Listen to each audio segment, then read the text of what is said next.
사무엘 하 9장 1절입니다. 1절만 우리 함께 읽어보도록 하겠습니다. 다윗이 이르되 사울의 집에 아직도 남은 사람이 있느냐? 내가 요나단으로 말미암아 그 사람에게 은총을 베풀리라 하니라. 아멘. 자, 우리가 이 9장을 보기 위해서는 8장을 좀 이해를 해야 되고요. 그 다음에 10장을 좀 볼 필요가 있습니다. 무슨 얘기냐면은, 자, 8장은 무슨 내용이었습니까? 그 다윗이 주변 나라들을 정복하는, 그래서 영토를 확장하는 내용을 적고 있었습니다. 그래서 다윗이 주변 나라들을 정복하고 영토를 확장하는 것, 그것을 성경은 뭐라고 했냐면은 다윗이 어디로 가든지 여호와께서 이기게 하셨다라고 표현하고 있죠. 그래서 물론 그 당시에 다윗이 어마어마한 막강한 힘을 가졌던 건 맞아요. 그러니까 우리가 이제는 우리 이제 인류사로 보게 되면 다른 이제 주변, 특히 이제 애굽은 그 당시 이제 굉장히 쇠퇴기로 들어갑니다. 그 전에는 애굽이 강대국이었어요. 그래서 이제 전 세계로 호령했지만은 이제는 그때 이제 애굽이 쇠퇴하면서 올라오질 못하는 것이죠. 이스라엘 지역으로 올라오질 못하는 거예요. 그런 가운데에 이제 블레셋하고 이제 다윗하고 이제는 크게 싸웠었는데 거기서도 이제 다윗이 이기게 되잖아요. 그러면서 이제는 다윗의 세력이 커지게 됩니다. 그렇지만은 외형적으로도 다윗의 힘이 막강한 것은 사실이지만 성경은 언약 안에서 그것을 해석하고 있다고 하는 것이죠. 그래서 하나님께서 어디를 가든지 다윗을 이기게 하셨다라고 하신 것이고, 그 다윗의 영토 확장은 하나님의 언약에 의해서 이루어지는 일이라고 얘기를 해줍니다. 그런 가운데 이제 10장을 보게 되면 10장은 무슨 내용이냐면 암몬과 아람과의 싸움에서 이기는 다윗을 보여줍니다. 그러니까 암몬 얘기를 합니다. 암몬과의 싸움에서 이기는 거예요. 그런데 8장에서도 사실은 암몬이 나와요. 그런데 왜 10장에서 암몬과의 싸움을 적고 있냐면 8장에서는 좀 간략하게 주변 나라들을 이겼다라는 식으로 표현을 했다면은 이제 10장에서는 좀 자세하게 이제 그것을 기록하고 있는 것입니다. 그런데 이 부분이 또 중요해요. 왜 그러냐면은 이 10장에서 이제 암몬과의 싸움에서 이기게 된 건데, 이게 어느 지역을 이긴 거냐면 이스라엘 북쪽 지역을 이기게 되는 거예요. 그러면은 그게 어디까지를 넓히게 되냐면 유브라데 강까지 이르게 됩니다.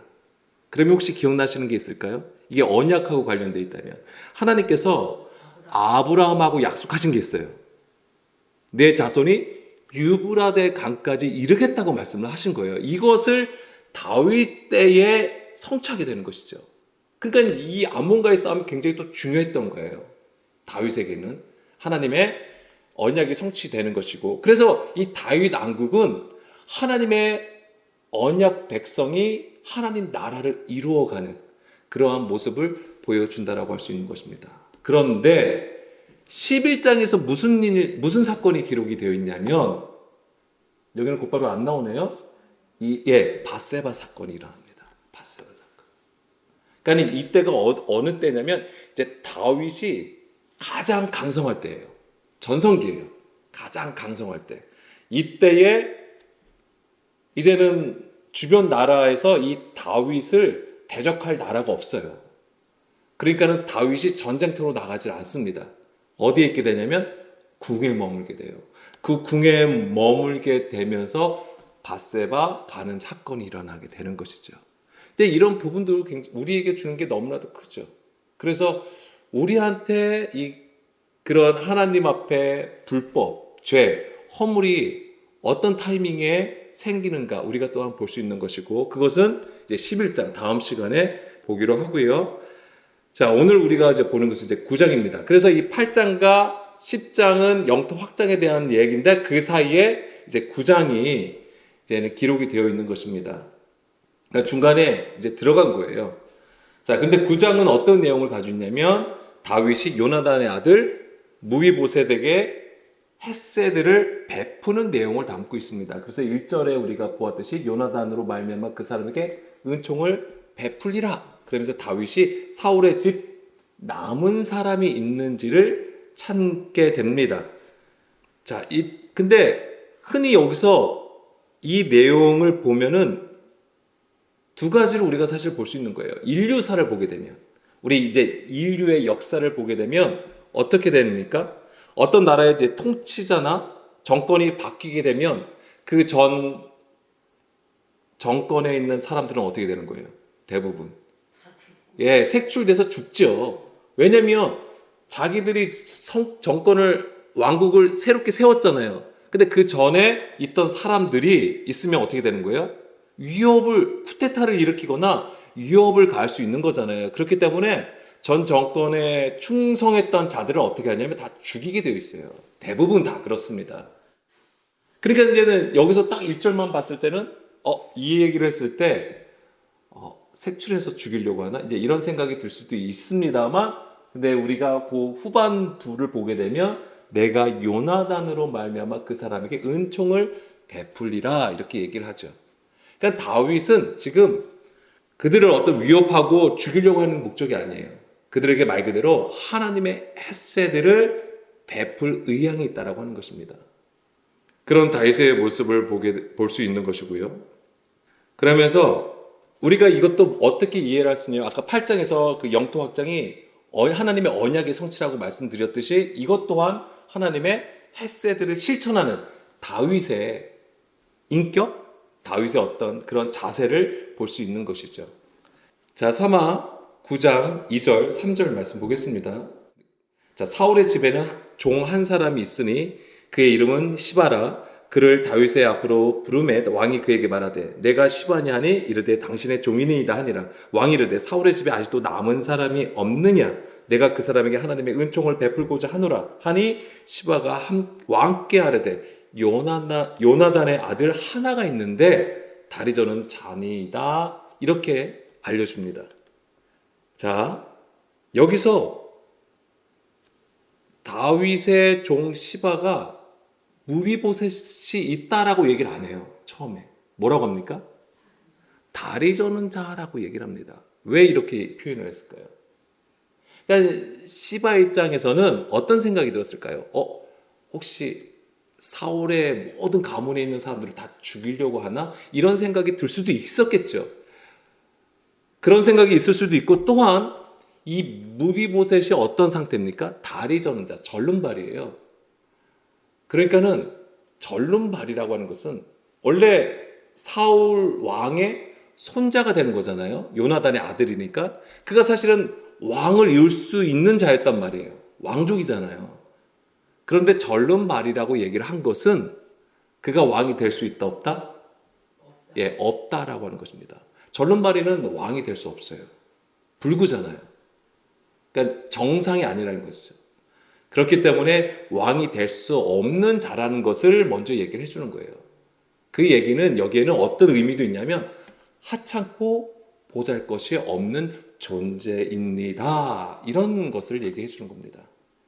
그러니까 어떠한 위협도 느끼실 필요가 없습니다. 이제 이런 얘기도 되겠죠. 그러니까 이름조차 언급할 가치가 없는 존재인 것을 말해주고 있는 것입니다. 자, 다리 저는 자라고 했는데요. 네케 라굴라임이라고 되어 있습니다. 이것은 사실은 발인데 라굴라임 뭐냐면 양발이에요. 양발을 얘기하는 겁니다. 한쪽 발이 저는지 양발이 저는지는 정확하게는 우리가 다리 저는 자라고 했으니까는 어떤 상태인지는 알 수 없죠. 그렇지만 13절 보게 되면 무비보셋이 항상 왕의 상에서 먹음으로 예루살렘의 산이라 이러면서 맨 마지막에 이걸 기록하고 있어요. 그는 두 발을 다 절더라 라고 되어 있습니다. 그러니까 저는 사실 처음 이거 읽었을 때 그냥 한글 성경으로 읽었을 때는 한쪽 발을 절었는데 갑자기 여기서 양발을 저네? 그냥 이렇게 생각이 든 거죠. 근데 처음부터 양발을 절고 있었던 거예요. 근데 13절에 왜 이것을 왜 언급했을까요? 뭐냐면 이제 무비보셋이 어떠한 상태인 것을 보여주는 거예요. 허무하고 절망적인 상태였음을 보여주는 거예요. 자, 이게 이제 무슨 어떤 얘기로 이어지는지는 계속 이제 말씀을 나누겠습니다. 다시 3절로 돌아가겠습니다. 예, 다리 저는 자라고 했잖아요. 그래서 이것이 이제 양발이 되는 것이고, 네케는 낙해, 맞았다고 하는 거예요. 이제 불구가 되었다라고 하는 것이고, 이게 또한 낙심한이라는 뜻을 가지고 있어요.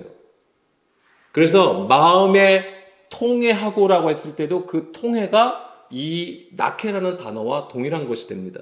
그러니까 맞은 거예요. 근데 이 우리가 마음이 상한 자 이런 얘기 하잖아요. 마음에 통해함을 가진 자라고 했을 때에 이게 뭐가 된 거냐면 우리가 불구가 된 상태를 얘기하는 거예요. 뭐 실제 신체의 어떤 불구가 된 것을 얘기하는 게 아니라 마음의 불구가 된 것이죠. 왜요? 하나님께서 훈육하시고 채찍질하신 거예요. 그래서 우리 안에 거짓, 구부러지고 왜곡된 그런 것들이 어떻게 되는 거예요? 다 깨진 상태가 되는 것이죠. 그것을 우리가 그 말씀을 통해서 경험하여질 때에 그러한 이런 낙해의 상태가 된다고 하는 것이죠. 절름발이가 된다고 하는 거예요. 그렇지만 절름발이로 끝나질 않죠. 성경을 보게 되면 예레미야 31장 8절 말씀을 잠깐 볼까요? 예레미야 31장 8절 말씀에 보게 되면 보라 나는 그들을 북쪽 땅에서 인도하며 땅 끝에서부터 모으리라. 그들 중에는 맹인과 다리 저는 사람과 잉태한 여인과 해산하는 여인이 함께 있으며 큰 무리를 이루어 이곳으로 돌아오리라. 하나님께서 회복시키시는 말씀을 하시는 거잖아요. 그러니까 하나님의 약속은 여기에 있는 것입니다. 우리가 맹인이고 다리 저는 자이고 고통 가운데 있다 할지라도 하나님은 그들을 인도하여 주신다라고 하는 거예요. 근데 여기에는 사실은 조건이 있습니다. 우리가 하나님의 구원을 얘기할 때 하나님 뭐 조건은 없는 사랑 이런 거 얘기 많이 하지만은 뭐냐면 언약 백성이어야 돼요. 그 언약 안에 있어야 되는 것이죠. 그것을 우리가 알아야 됩니다. 자, 무비보셋이 절름발이라고 했잖아요. 이게 사마 4장 4절 말씀에 기록이 되어 있습니다. 이제는 그 사울과 요나단이 죽었다는 소식을 들었을 때에 유모가 이 무비보셋을 안고 가다가 도망가다가 떨어뜨렸다라고 되어 있는 것이죠. 이때 이제는 절름발이가 된 것입니다. 어쨌든 간에 이 절름발이는 왕이 될 수 없었던 것이고 그가 비록 그 왕족이어도 왕이 될 수 없는 그런 존재가 되었음을 우리에게 말해주고 있고요. 그렇지만은 다윗은 요나단과의 언약을 지키기 위해서 이 무비보셋을 찾고 그 기업을 다시 세워줘요.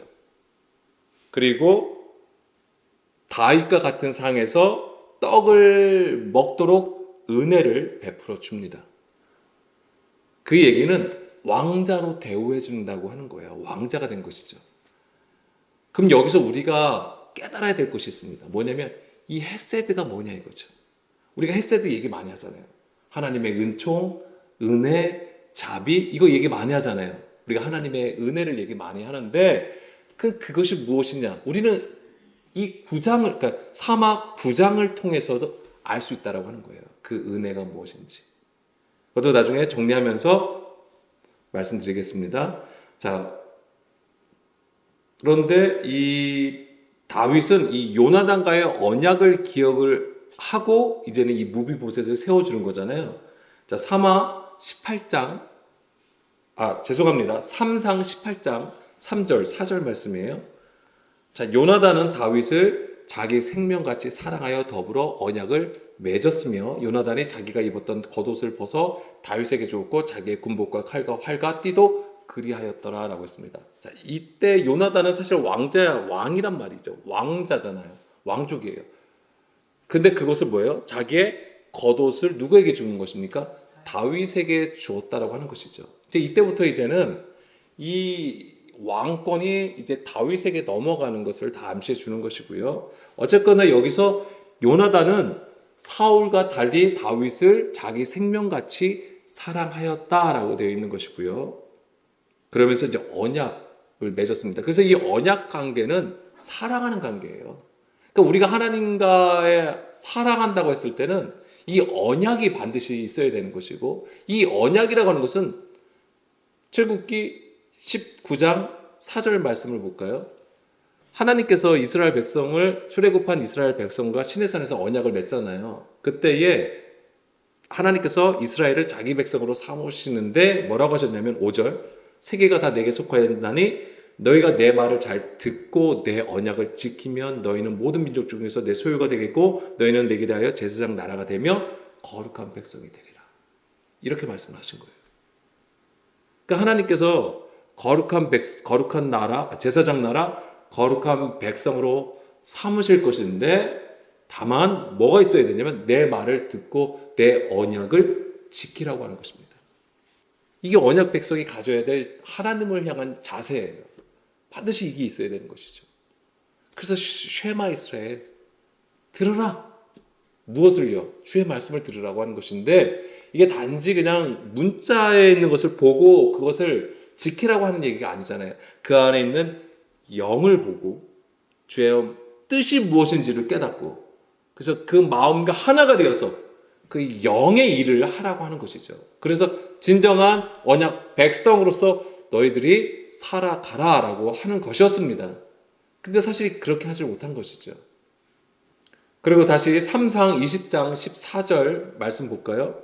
이 요나단과 언약을 맺은 말씀인데 다윗이 너는 내가 사는 날 동안에 여호와의 인자하심을 내게 베풀어서 나를 죽지 않게 할 뿐 아니라 여호와께서 너 다윗의 대적들을 지면에서 다 끊어버리신 때에도 너는 내 인자함을 내 집에서 영원히 끊어버리지 말라 하고 다윗에 대한 요나단의 사랑이 그를 다시 17절입니다. 맹세가 하였으니 이는 자기 생명을 사랑함같이 그를 사랑함이었더라. 이렇게 다윗과 요나단은 언약을 맺었던 것이죠. 그래서 이것을 기억하고 있었던 거예요. 다윗은. 그래서 이제는 사울의 집에 남은 자를 찾았던 것이고 거기서 이제 무비보셋을 만나게 되었던 것입니다. 이게 그냥 다윗이 마음이 착해서 또는 사실 요나단이 다윗을 많이 구해줬잖아요. 그러니까 생명의 은인이 될 수 있는 거잖아요. 그것에 너무 감사해서도 그의 아들을 찾으려고 했을지도 몰라요. 다윗이 그렇지만 다윗이 그냥 관용을 베풀기 위해서 이걸 했다기보다는 우리에게 성경은 뭘 보여주냐면 하나님의 헤세드를 실천하는 다윗 그리고 이것은 그 언약 안에서 이루어진다는 것을 우리에게 말해주고 있는 것입니다. 그래서 오늘 우리가 하나님을 믿고 예수님을 믿는 것 또한 그냥 나의 확신과 나의 어떤 고백으로 이루어진다는 게 아니에요. 이거는 철저히 우리가 그 언약 안에 있을 때에 유효하다는 것입니다. 하나님의 그래서 말씀을 우리가 들어야 되는 것이고 공부하는 거예요. 왜냐하면 그 언약이 뭐예요? 하나님의 말씀이잖아요. 그리고 그 말씀으로 약속하신 거잖아요. 그래서 다윗이 마음이 그냥 착해서 어떤 가치도 없는 자에게 그냥 관용을 베푸는 그것이 아니라 하나님의 그 언약을 이제 실천해 주는 것이고 그래서 공의를 실천하는 겁니다. 그래서 다리 저는 자, 연약한 자, 마음이 상한 자를 세우시는 그 하나님의 뜻을 다윗이 보여주는 것이고요. 그래서 이 죽었던 기업을 다시 세우는 것입니다. 죽은 자에서 산 자로 세우는 그러한 모습을 보여주게 됩니다. 자, 사마 9장 8절. 그가 절하여 이르되 이 종이 무엇이기에 왕께서 죽은 개 같은 나를 돌아보시나이까 하니. 자, 무비보셋이 다윗 앞에 섭니다. 그때 뭐라고 하냐면 이 종이 무엇이기에 왕께서 죽은 개 같은 나를 돌아보십니까? 이렇게 얘기해요. 무비보셋은 자기를 뭐라고 합니까? 근데 개도 개지만 죽은 개예요. 이게. 자, 개는 성경에서 어떻게 표현됩니까? 그러니까 유대인들은 개를 뭐라고 했냐면 개를 멸시해요. 굉장히 조롱하고 멸시를 해서 이방인들을 아주 개처럼 여겨요. 그들은. 자, 그렇게 멸시의 존재라고 하는 거예요. 그런데 그 개인데 또 어떤 개냐면 죽은 개. 자, 모세율법의 시체, 죽은 것은 아주 부정한 것입니다. 그래서 죽은 것에는 가까이도 하지 말라고 되어 있잖아요. 그 정도로 부정한 것이에요. 그러니까 무비보셋은 지금 자기의 존재를 부정한 존재, 하찮은 존재, 아무런 가치가 없는 존재라고 지금 고백을 하는 것이죠. 여기서 우리가 알아야 돼요.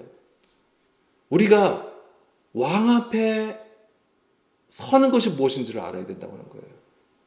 어떤 자가 그 얼굴을 구하여 대면할 수 있는지를 알아야 되는 거예요. 우리가 하나님 구하잖아요. 하나님 보기를 원하고 하나님 앞에 있기를 원하잖아요. 근데 어떤 자가 하나님 앞에 설 수 있냐고요.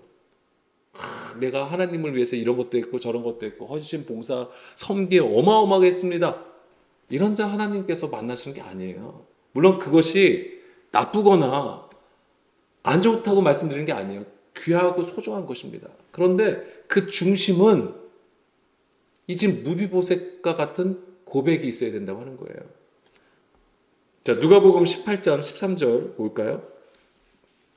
바리새인과 세리가 나옵니다. 성전으로 올라갑니다. 근데 기도를 하죠. 바리새인은 뭐라고 합니까? 자기는 스스로 의롭고 옳은 자예요. 그리고 세리를 보고 저들과 같이 되지 않았다고 아주 하나님 앞에 감사와 찬양을 합니다. 그런데 세리는 어떻습니까? 세리는 멀리 서서 감히 눈을 들어 하늘을 쳐다보지도 못하고 다만 가슴을 치며 이르되 하나님이여 불쌍히 여기소서 나는 죄인입니다. 이렇게 얘기를 한다고 하는 거예요.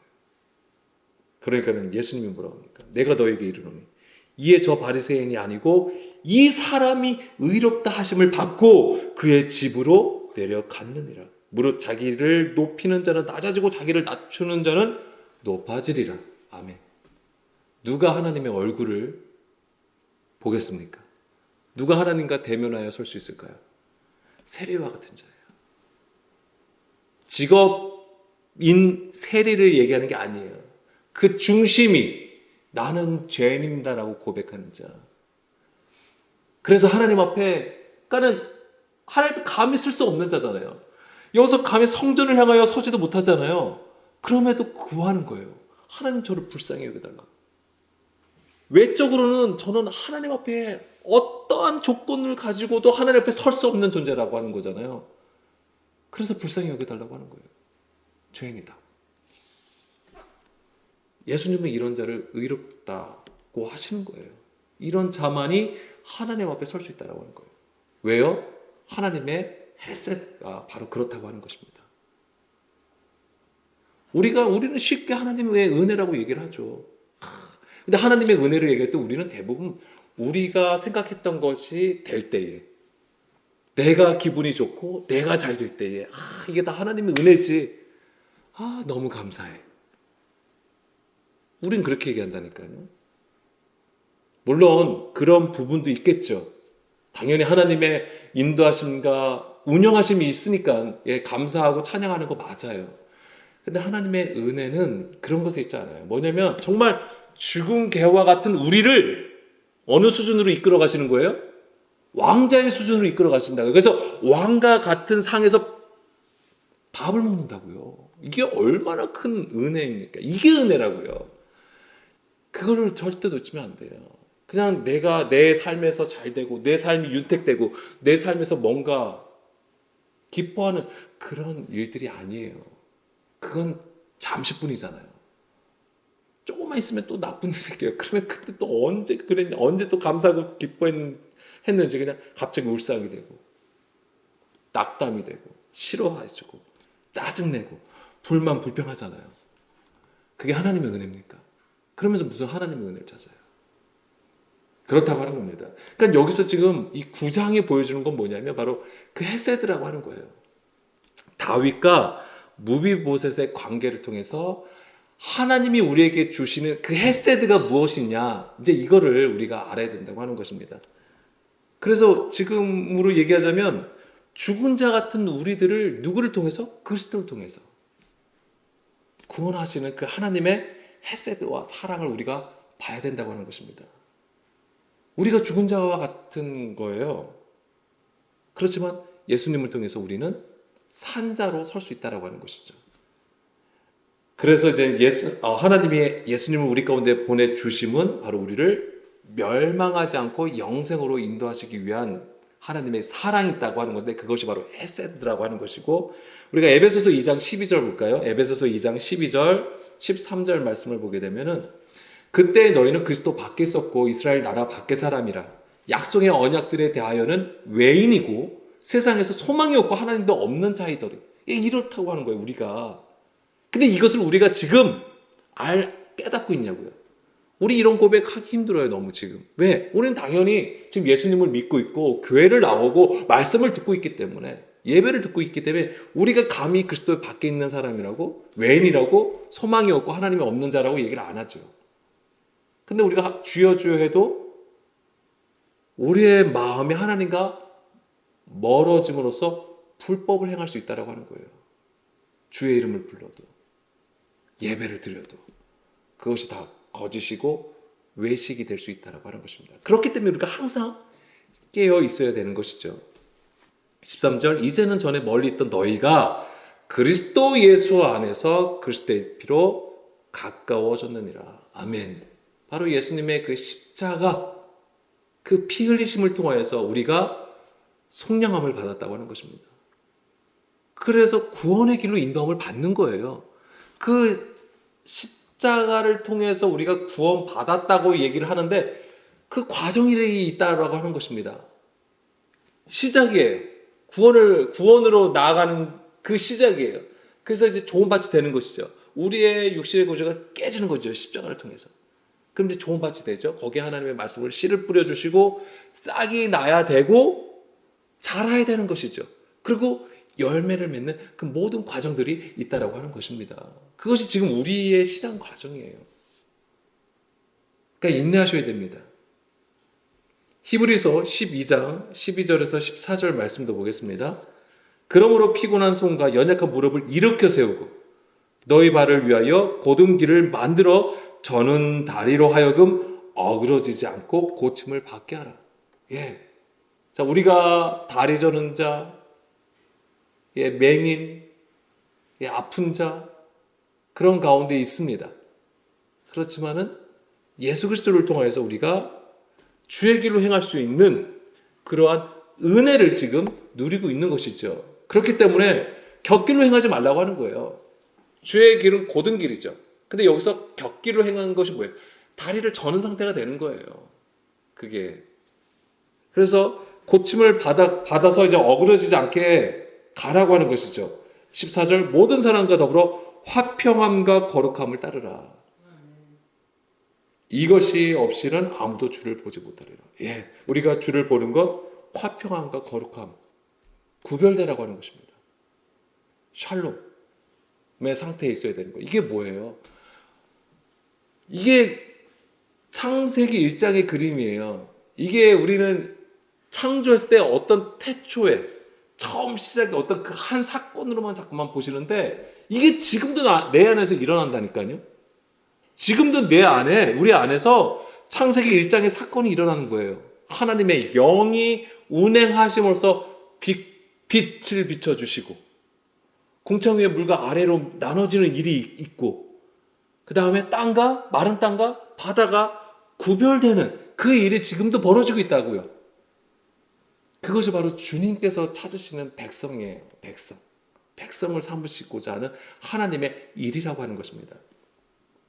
이 헤세드에 관해서 또 우리가 한 가지 더 볼 게 뭐냐면 사마 9장 5절 말씀 볼까요? 자, 뒤에 내용도 다 그 얘기예요. 이제는 이제 다윗이 무비보셋을 이제 내가 무비보셋에게 얘기하는 거죠. 내가 이제 나와 떡을 같은 상에서 먹을 것이다. 이제 이걸 얘기하는 거예요. 그러니까 죽은 개와 같았던 무비보셋을 다윗이 왕자의 수준으로 대우를 해주는 거죠. 이게 하나님의 헤세드를 보여주는 것이고, 자, 여기서도 또 그 헤세드가 뭔지를 우리가 읽을 수 있는 게 다윗 왕이 사람을 보내요. 로드발 암미엘의 아들 마길의 집에서 그를 데려왔다라고 되어 있어요.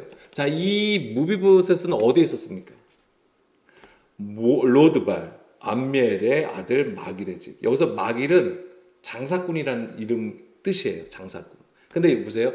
로드발이라고, 그러니까 암미엘 먼저 볼게요. 암미엘은 뭐냐면 하나님의 백성이라는 뜻이에요. 하나님의 백성. 그런데 로드발이 뭐냐면 로 플러스 데베르예요.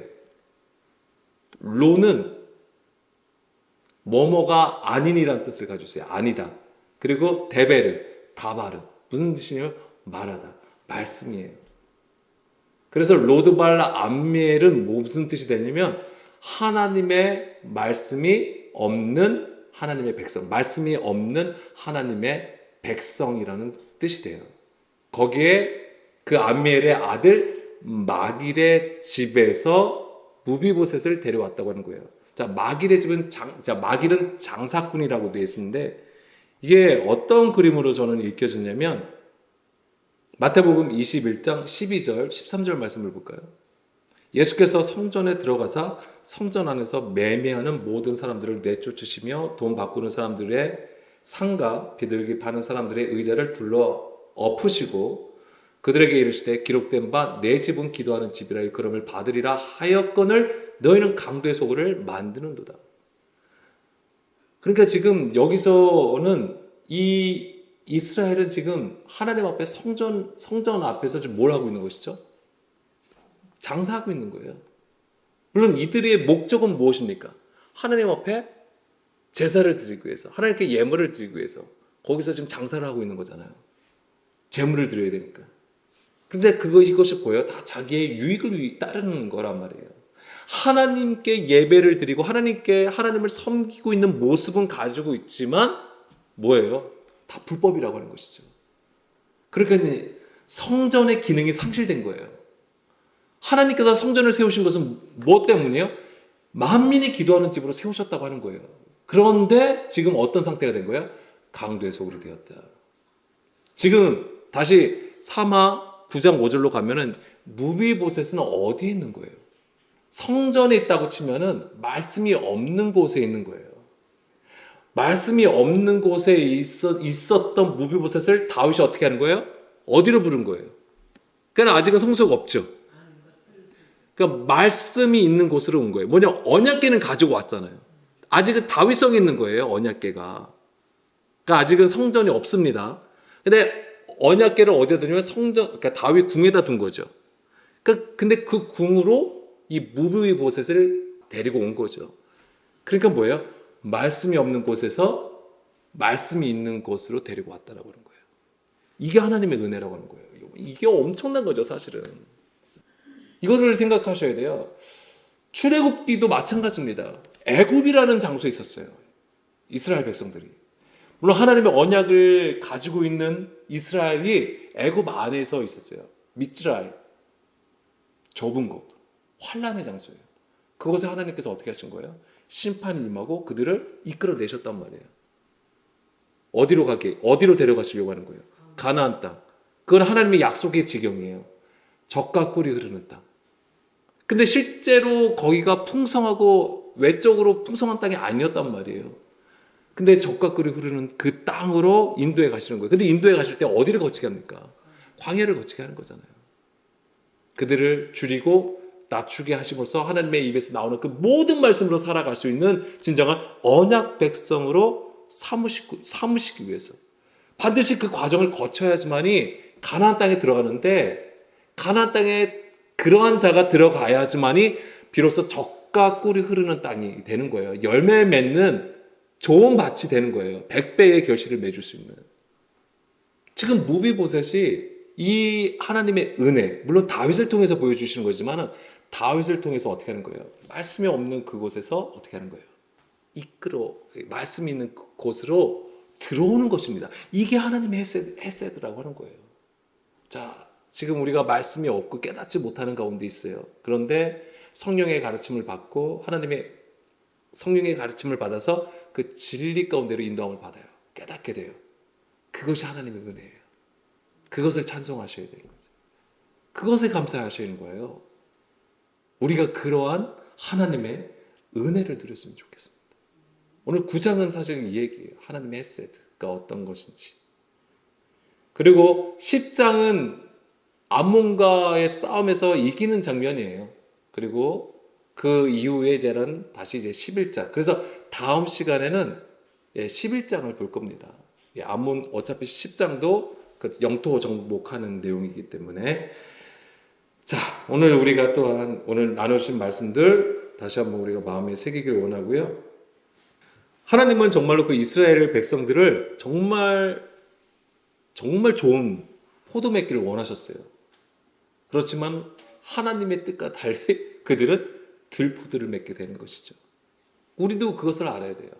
우리도 지금 하나님을 알고 예수님을 믿지만은 우리가 또한 계속 우리의 육신을 가지고 살아가는 지금 우리를 볼 수 있어야 되는 것이고, 그런 우리로 인하여서 하나님 앞에 엎드리고 애통해하며 회개하여 기도할 수 있어야 된다고 하는 것입니다. 그 중심이 통회함이 있어야 되는 거예요. 그래서 내가 비록 불구가 된다 하더라도 하나님 앞에 엎드려서 구해야 되는 것이죠.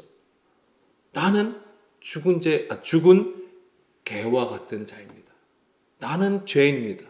이것을 고백하고 하나님 앞에 불쌍히 여겨달라는 그런 애통함이 있어야 되는 것입니다. 그러한 자만이 하나님 앞에 설 수 있는 거예요.